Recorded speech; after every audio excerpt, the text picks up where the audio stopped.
আসসালামু আলাইকুম। আমার জন্মস্থান নেত্রকোনা থানা কেন্দ্র।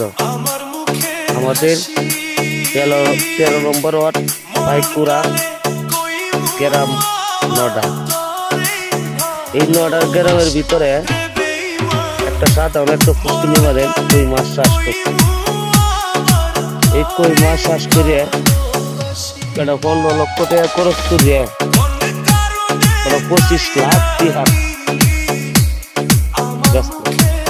লাভ বললো কয় টাকা?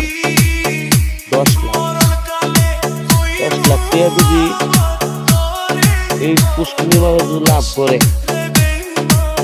দেখে 10 লাখ টাকা আমার মতো তোমার মতো চাকরি করে কয় বছর লাগবে?